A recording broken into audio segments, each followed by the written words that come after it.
procurei por aí e me encontrei tão vazio. Sinto a sua falta, ó minha liberdade.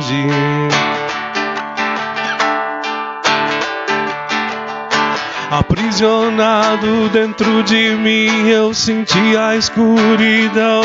Escravo do medo, eu quero aprisionado dentro de mim, eu senti a escuridão. Escravo do medo, eu quero voar.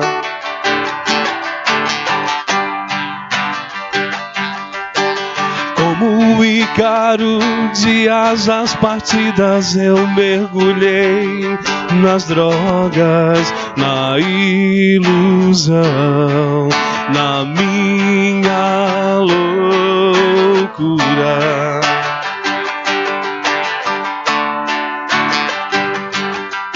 Mas como tudo um dia vai se transformar, como as estações, eu posso mudar. Disse Jesus.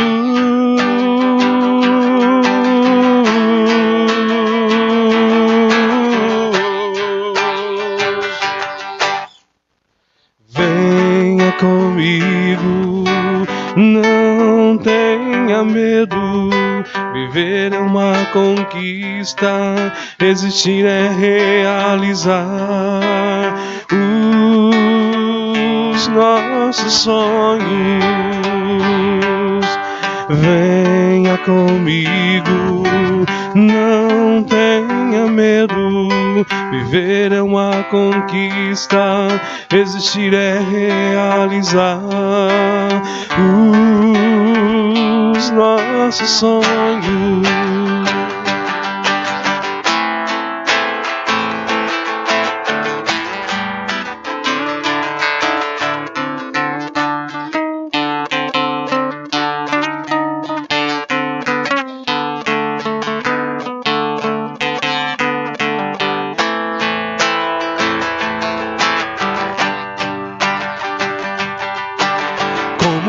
Fênix ressurgindo das cinzas do nosso passado, eu volto agora bem melhor que antes.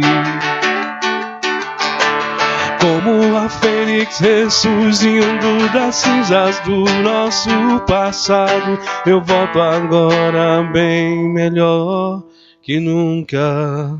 Venha comigo, não tenha medo. Viver é uma conquista, existir é realizar os nossos sonhos.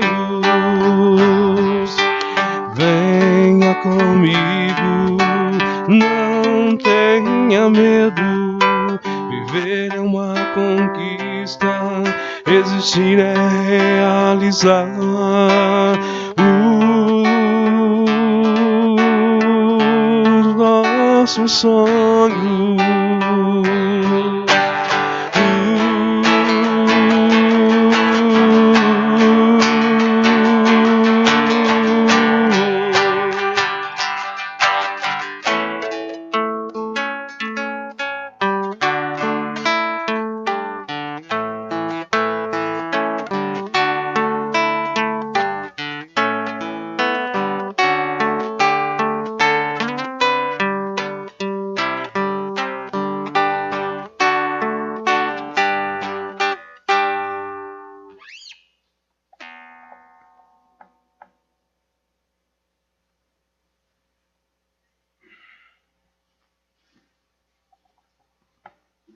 Falar desse tema é um grande desafio da dependência química, ou dos vícios, ou das drogas, porque a gente vai dando tantos nomes, mas o lugar é um só. chama-se condição evolutiva. A nossa condição evolutiva é muito ainda deficitária. É muito pequena. Nós não conquistamos muita coisa. Às vezes fica meio chato falar assim, pejorativo, desanimador, que nós não conquistamos muitas coisas, mas se olharmos para nós como éramos no passado, nós demos uma melhorada. Mas como nós aprendemos na doutrina espírita, na ciência, na filosofia, o lugar que nós precisamos alcançar, nós estamos muito longe. Mas isso não é uma informação para gerar desânimo, mas sim gerar esperança de que qualquer mal que nós tenhamos feito ou qualquer tempo perdido, ainda há esperança. Porque a gente fica naquela visão, mas eu ainda estou tão longe da evolução, para a gente também ficar na espreita de que nós não somos anjos. E os desafios que acontecem conosco estão dentro das nossas possibilidades de melhorar. Nós não vamos conseguir melhorar muita coisa. A nossa condição ainda não nos permite. Mesmo porque se melhorarmos muito, nós não vamos mais habitar na Terra.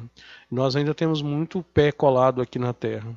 A nossa condição evolutiva é muito ínfima ainda para aquilo que nós podemos alcançar.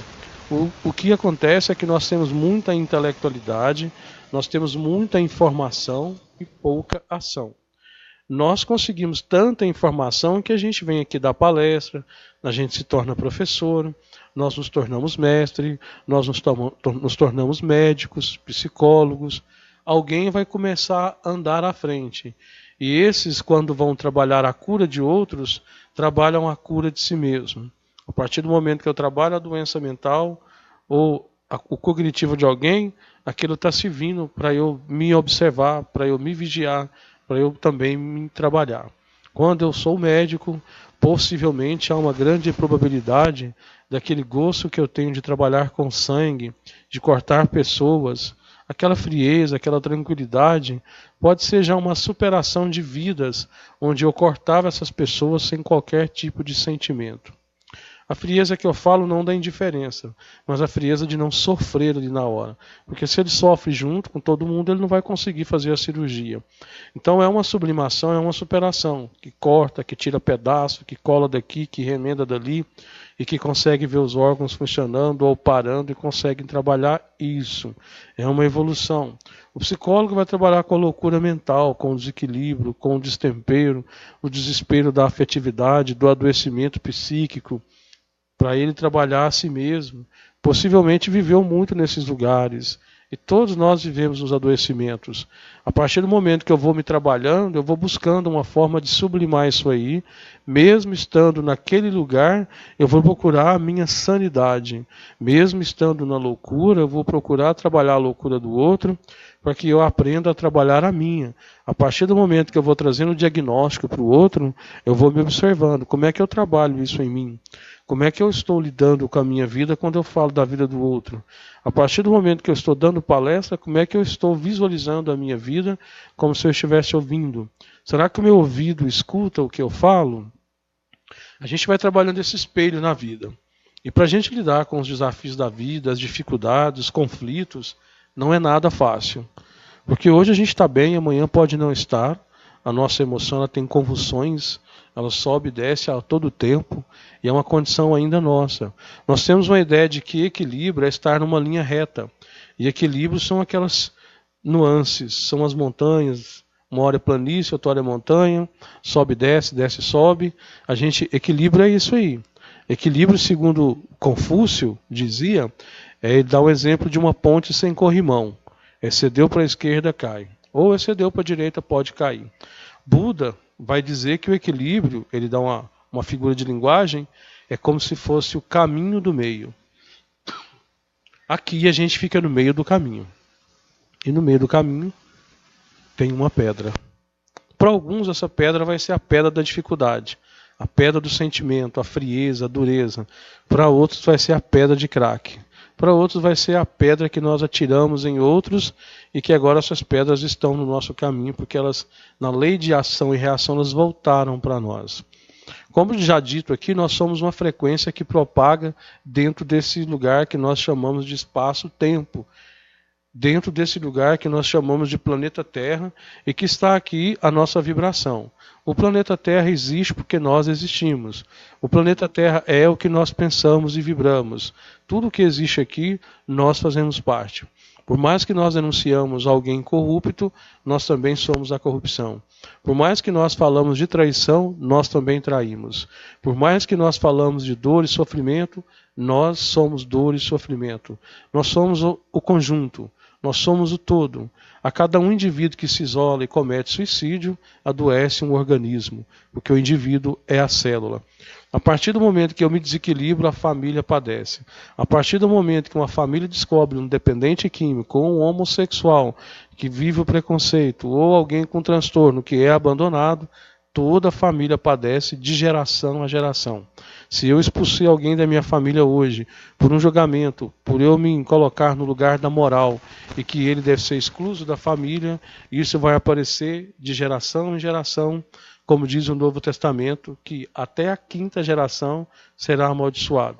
É uma figura de linguagem para a época, mas que hoje nós vamos estudar isso na Constelação Familiar, uma organização de Bert Hellinger, mas que já existia André Luiz falando sobre esse campo de ação. Outros espíritos também já falavam, não com um formato profissional, místico ou holístico, mas com uma linguagem espiritual, avisando e alertando aos homens da terra. Tudo já foi dito, segundo João Evangelista avisava, mas nós não temos maturidade para compreender. Nós temos uma facilidade com a intelectualidade. Às vezes você atende o paciente, ele faz um discurso muito bem elaborado, ele tem começo, meio e fim, um pensamento organizado, mas pode ser um mecanismo de defesa para que nós nunca saibamos quem ele é, e sim nós conseguimos ver quem ele está sendo. Isso somos todos, sem exceção. Então o discurso elaborado, as falas, elas são fortíssimas.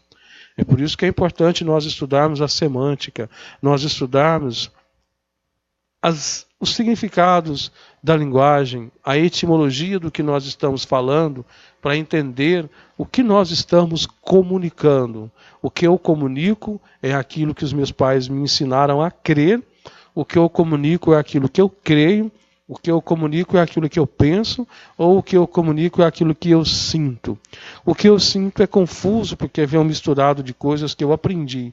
E através da lógica, da razão, eu vou condicionando o meu sentimento para quem eu gosto, para quem eu não gosto, excluo esse ou excluo aquele. Isso pode atravessar de uma existência a outra. Isso pode atravessar de uma geração a outra. A gente lembra que as gerações mudam fisicamente, esteticamente, mas os espíritos não.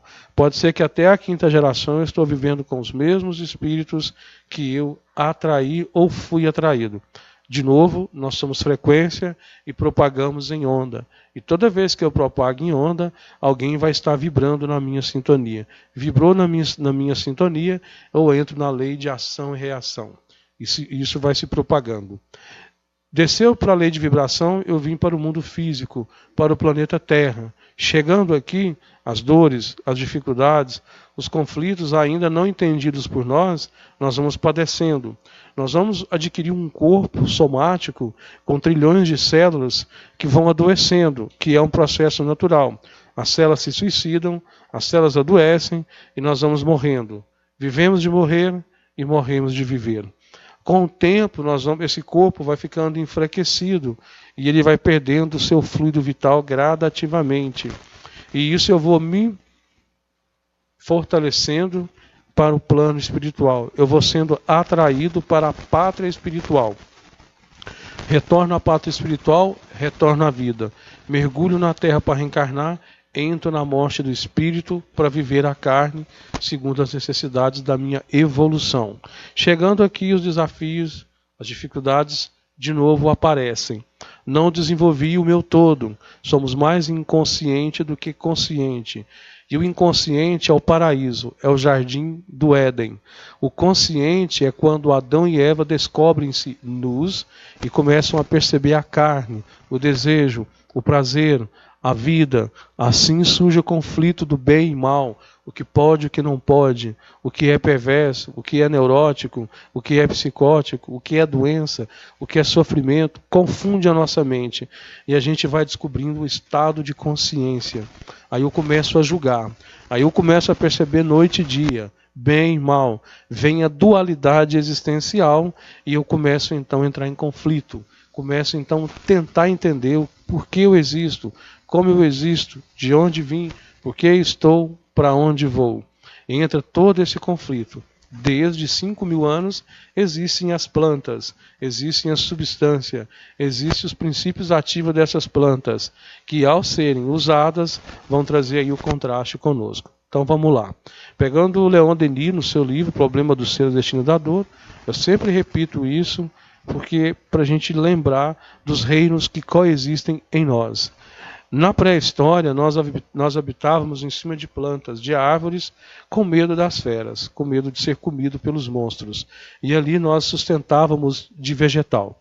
Nós vivemos numa cadeia. Então, o quartzo, o diamante, a pedra, onde o princípio inteligente que vira a ser espírito, na época dormia. Depois, no vegetal, ele desenvolve a sensação. Na sensação, a gente vai ver lá nos vegetais, começo, esse princípio. Depois nós somos para o instinto, onde o espírito agita-se. No vegetal ele sonha. E no homem ele desenvolve o córtex cerebral e surge então a razão, o raciocínio, o duelo, o conflito. Eu começo a perceber isso aí. E todos esses reinos coexistem em mim. De certo tempo, o homem, então, ao ver os animais comendo plantas, perceberam que eles ficavam diferentes. E aí quiseram também, por não serem distantes, somos mamíferos e somos evoluídos na escala zoológica, porque pensamos. Então o homem começou, eu já vivia junto com os animais, ali bem próximos, como familiares mesmo, e também alimentavam dessas plantas. Essas plantas surtiam efeito. E ao surtir esse efeito, essa planta levou eles a um mundo dimensional, ao mundo extrafísico, ao encontro com o divino, ao encontro com algo que não é físico, que trazia uma sensação que extrapolava o corpo, que trazia uma sensação de alívio, de prazer. Não que eles soubessem definir, mas era como se Deus incorporasse neles. É como se Tupã estivesse ali. E aí começou a cultuar essas plantas, começou a protegê-las, e assim foi seguindo os deuses da nossa história, dentre eles a cadeia. O hominal alimentando-se do animal e do vegetal e também das pedras que traziam o sustento para as armas, para poder produzir o fogo. Então nós sempre vivemos nessa cadeia. Hoje, hominais, hominoides, homo sapiens, mas ainda necessita de todos esses reinos. O que seria do planeta sem a natureza?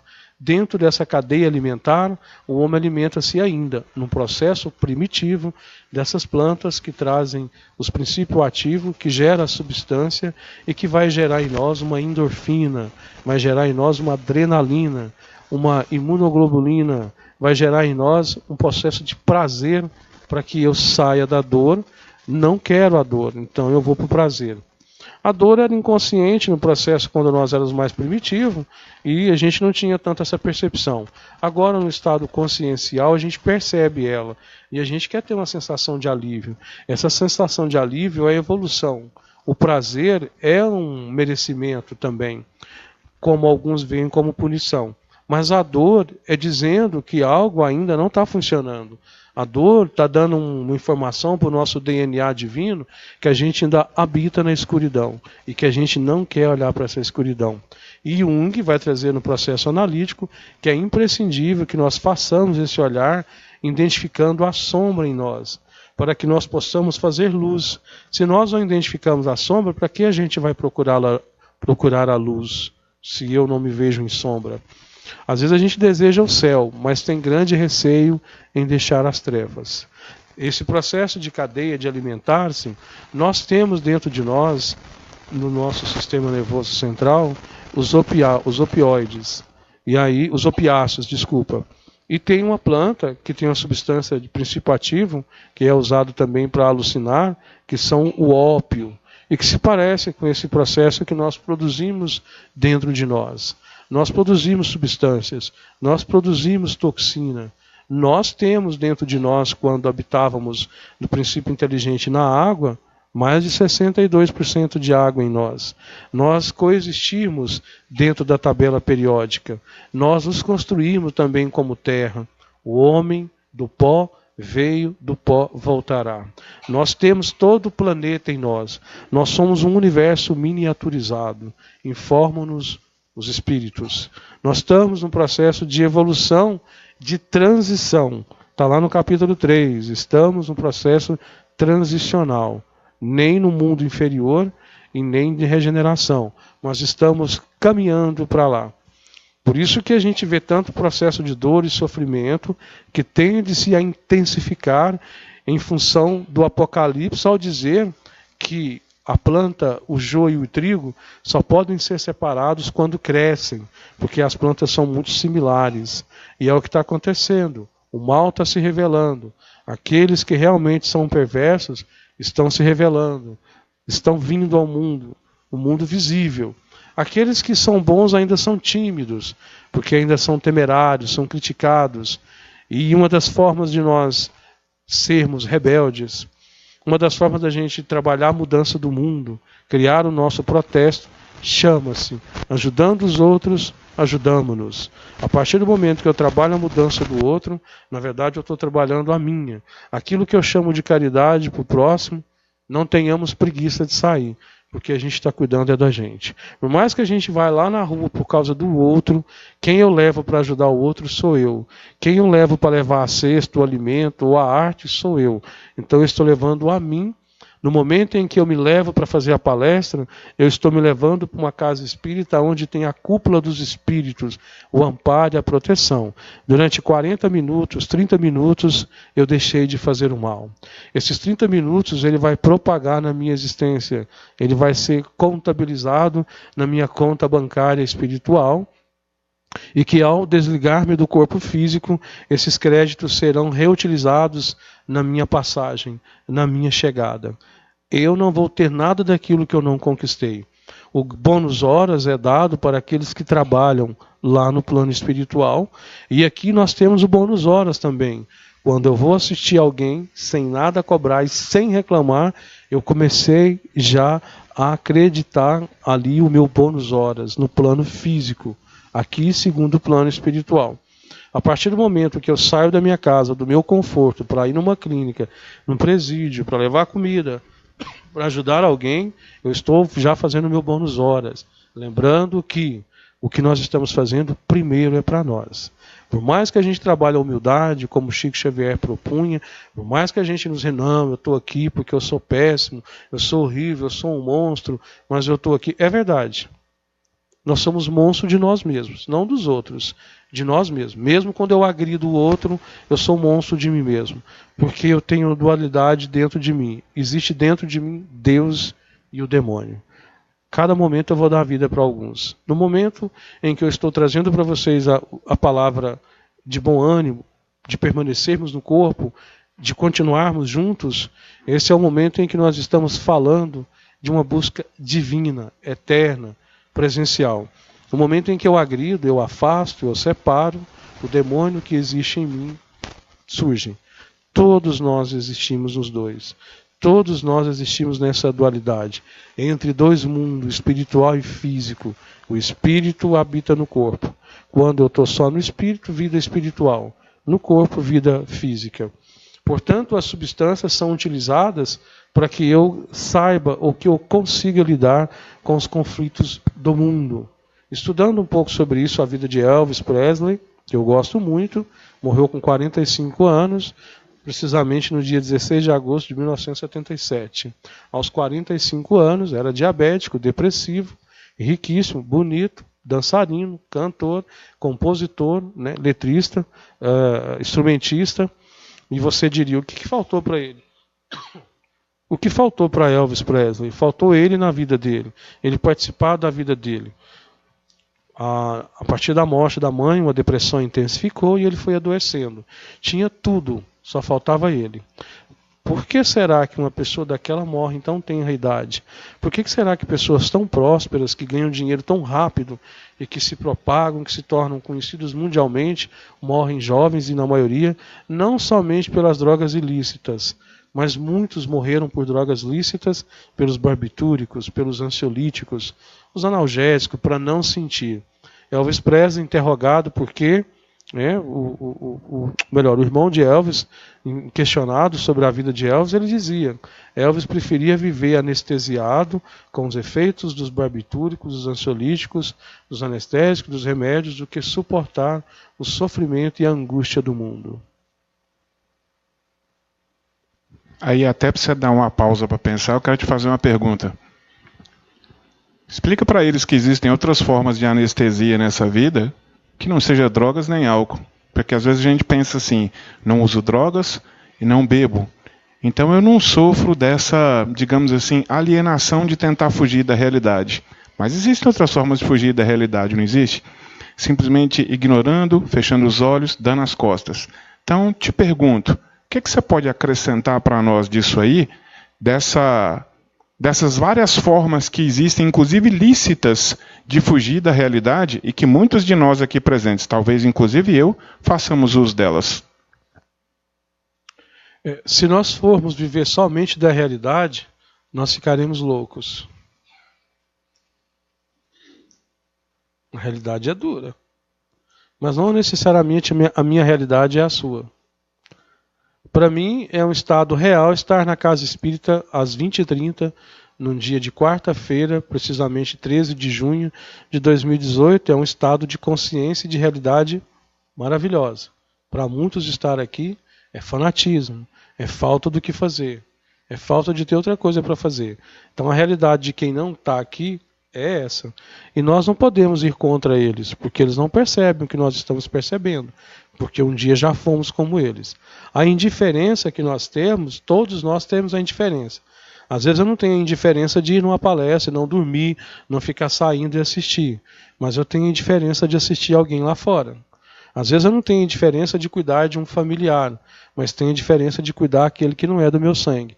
Às vezes eu cuido de quem está lá fora, mas tenho a diferença de cuidar de quem está dentro. É uma forma de alienar.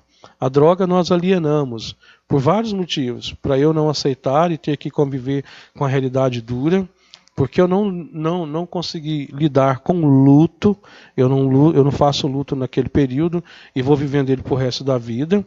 Talvez pela agressão dos pais ou pelo que eles me ensinaram, eu vou ser para o resto da vida aquilo que eles me ensinaram. Ou não, é uma forma de alienar, é uma forma de entorpecer-nos. Tem gente que diz: eu não uso droga, mas bebe uma bebida lícita, alcoólica, fuma, usa. É a mesma droga. A diferença é que um é aceita socialmente. A gente até costuma dizer: eu bebo socialmente. Se você separar a palavra, vai dizer: o social mente. E mente mesmo. E está no social. A própria palavra diz de nós. Como a proposta da palestra vem dizer, como eu superei as drogas dentro da proposta da doutrina espírita, é aprendendo que nós não somos coitado, que nós não somos vítimas, que nós não caímos de paraquedas. Atendendo uma jovem hoje com a decisão de cometer o suicídio, que está crescente muito isso, sofreu penas, sofreu limites, sofreu um tipo de pressão, a morte é a solução. O duro que, se a morte existisse e tudo acabasse, era uma coisa, mas ela não existe. Ninguém nunca chegou no nada existencial e disse: só vai que o negócio é bom. Não tem jeito, não sabemos. Mas nós temos a prova daqueles que foram e voltaram dizendo: pessoal, não caia nessa, viu? A vida continua e é pior ainda o suicídio. Então, muitas escolas estão chamando para fazer palestra, o que eu tenho proposto nas escolas que tem continuidade. Você vai lá uma vez, você atia fogo. Você tem que dar uma permanência. E nenhuma escola até hoje fez isso. Então você vai lá, um desencargo de consciência, faz a palestra, fala e nunca mais você volta. E não adianta, não funciona. É só um desencargo de consciência de quem está à frente do trabalho e depois a bomba continua. É importante um trabalho permanente na casa espírita também, ter temas assim. Eu achei legal o tema aqui, que é raridade de Casa Espírita me chamar para falar sobre drogas. Muito difícil. E a Casa Espírita ainda é muito limitada para isso. Eu sou espírita desde 94 e desde então eu venho fazendo trabalho de prevenção às drogas. Mas eu faço mais fora do espiritismo do que dentro. Então, quero agradecer a oportunidade de estar falando sobre isso. Então, a superação A minha superação mesmo foi a partir do momento em que eu me tornei espírita. Em 1994, precisamente no mês de junho, está sendo feito 24 anos de lucidez, de nada alcoólico, de nenhum outro tipo de substância, 24 anos de espiritismo, e dia 20, 45 de vida. Senhora da Badia. Quase meio século. Então, o espiritismo tem proporcionado vida. Me perguntaram, você se internou? Você passou por algum tipo de internação, de clínica? Não. Graças a Deus não foi preciso. A minha internação, ela é até hoje. Chama-se doutrina espírita. Essa é a minha internação. Essa eu estou internado. Direto, né, toda semana, direto fazendo palestra, fazendo esse trabalho de prevenção. Quando eu trabalho numa causa, na verdade, as pessoas me perguntam, você se sente missionário? Sinto. Da minha vida, não da vida dos outros. Nós temos que ser missionários da nossa vida mesmo, senão quem vai ser? A esposa, o esposo, mal dão conta dos seus desafios. Quando Dimas perguntou, Jesus, você quer que eu carregue a cruz? É nós, Jesus, estamos juntos. Jesus falou para ele, pode crer, mas eu carrego a minha cruz, porque essa é minha. Que na verdade nem precisava. Mas assumir o compromisso, vai até o fim. Nós somos muitos desistentes. Nós estamos encarnando, porque boa maioria nós desistimos no meio do caminho. Olha para nós. Cada um olha para si. Eu olho para mim, você olha para você. Nós desistimos. Nós não concluímos um curso na escola, do ensino médio, uma faculdade, ou um trabalho na casa espírita. A gente vai sempre deixando pelas pontas. Aí reencarna pela metade, desencarna, aprende, tem que voltar correndo para ver se termina aquela tarefa, pequena que seja. Nós não somos missionários da vida dos outros. Quando chegarmos à condição de Chico Xavier, dentre outros, quem sabe? Porque nós vamos seguir isso aí. Nós vamos seguir essa rota. Nós um dia iremos para um planeta ser mártires, ajudar a transformar. E já está começando a nossa história. Então, esse processo de como eu faço para me livrar, no meu caso foi doutrina espírita. A minha pílula chama-se trabalho social. A minha clínica chama-se doutrina espírita. O pessoal me diz, não fala isso, os espíritas são preconceituosos. Quando fala isso, problema deles. Problema de quem tem preconceito. Dane-se. Eu tenho a minha história, eu tenho a minha superação. Me orgulho disso? Me orgulho, mas você não pode, você vai ficar vaidoso. Nasci vaidoso. E vou ser vaidoso até o dia que eu superá-la. Não vou deixar de fazer palestra. O dia que eu for humilde, eu vou fazer palestra. Não vai chegar esse dia. Então começa. Humildade não é ficar dentro de casa, não é ficar dentro do quarto dizendo eu sou humilde, não. É ir para o desafio, passar pelas provas e dizer eu sou pequeno, mas estou em crescimento. Não confundir humildade com submissão, senão a gente vai adoecer e trancar-se num quarto. Alguém ali, um espírito encarnado, quer fazer uma pergunta ali? Eu vou aproveitar para fazer perguntas, senão você começa a falar que nem narrador de corrida de cavalo. Né? Mas aproveitando a oportunidade desse seu excelente testemunho, o que você está dizendo é que trabalho voluntário, caridade, cura as drogas? É isso? Sabe por que eu estou te fazendo essa pergunta? Porque eu tenho certeza que essas pessoas que estão aqui, muitas já não aguentam mais escutar a mesma coisa. Todo mundo, todos os palestrantes, inclusive eu, bato na mesma tecla. Vocês têm que trabalhar. Vocês têm que trabalhar de alguma forma, né? Seja fazendo palestra, visitando o presídio, o hospital, fazendo alguma coisa. Então eu queria que você reforçasse a importância de prestar qualquer tipo de assistência ao seu próximo, baseado na sua experiência pessoal, que acho que a gente está diante assim, de uma oportunidade única, de alguém que está abrindo o coração e dizendo assim, gente, esse trabalho faz bem para mim. E é por isso que eu recomendo que vocês façam. Eu tenho certeza que todo mundo aqui, assim, às vezes eu imagino que eles pensam assim, nossa, mas esse povo do espiritismo só sabe falar em trabalhar para os outros, trabalhar para os outros, trabalhar para os outros?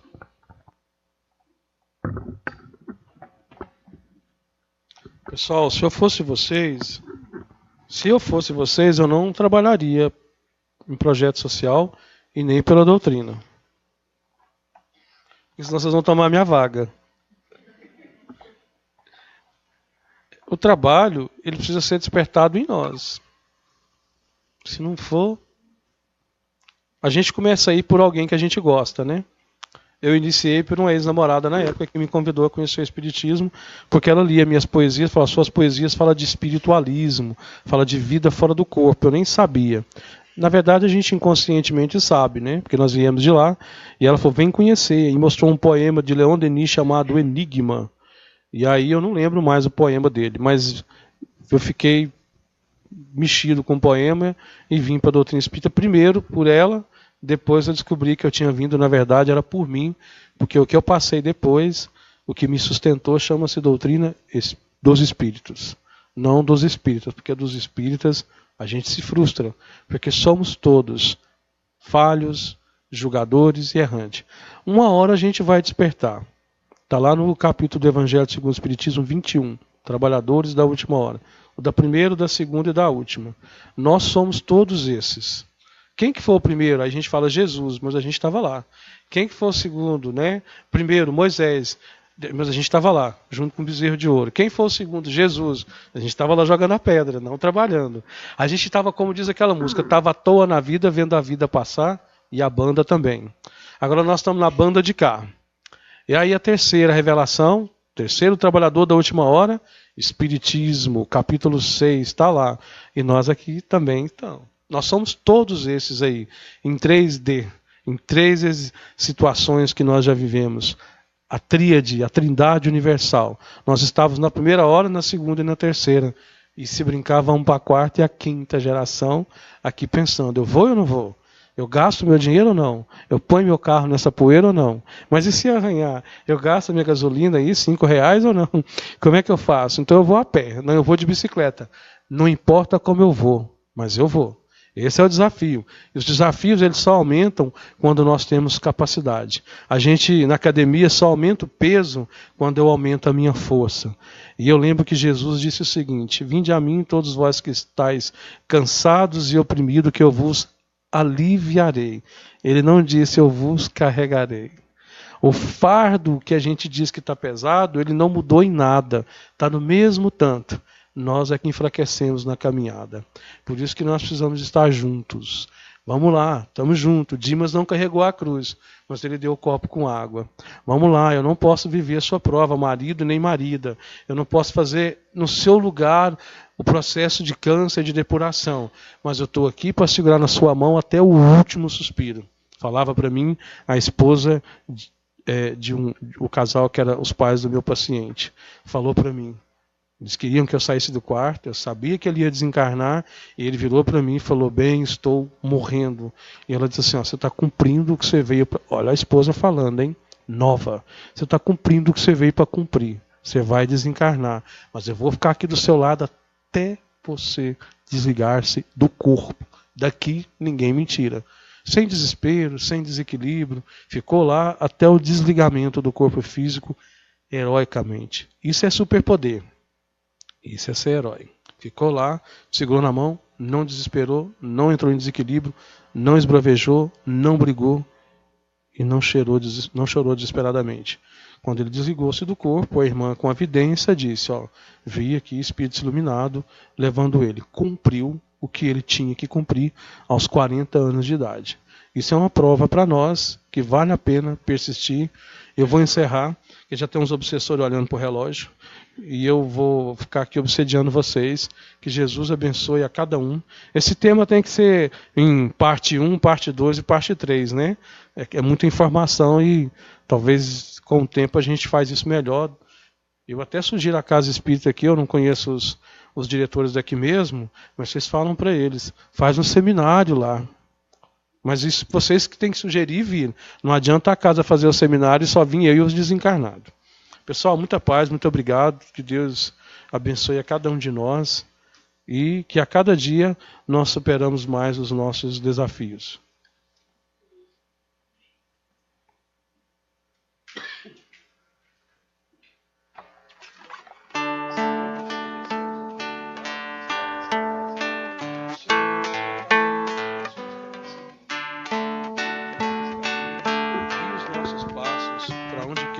Possamos ir. Abençoe os nossos lares, os nossos familiares, desencarnados e desencarnados, e abençoe aqueles que passam pela dependência química aqueles que vivem na internação, aqueles que ainda se encontram no estado de loucura, nós também estamos numa loucura, mas uma loucura mais amena, uma loucura que nos permite conviver com o outro, uma loucura que nos permite aprender a perdoar e amar, uma loucura que nos permite existir, uma loucura que nos permite identificar o bem em nós, uma loucura que nos leva para a lucidez. Que a paz esteja com cada um, hoje e sempre, que assim seja.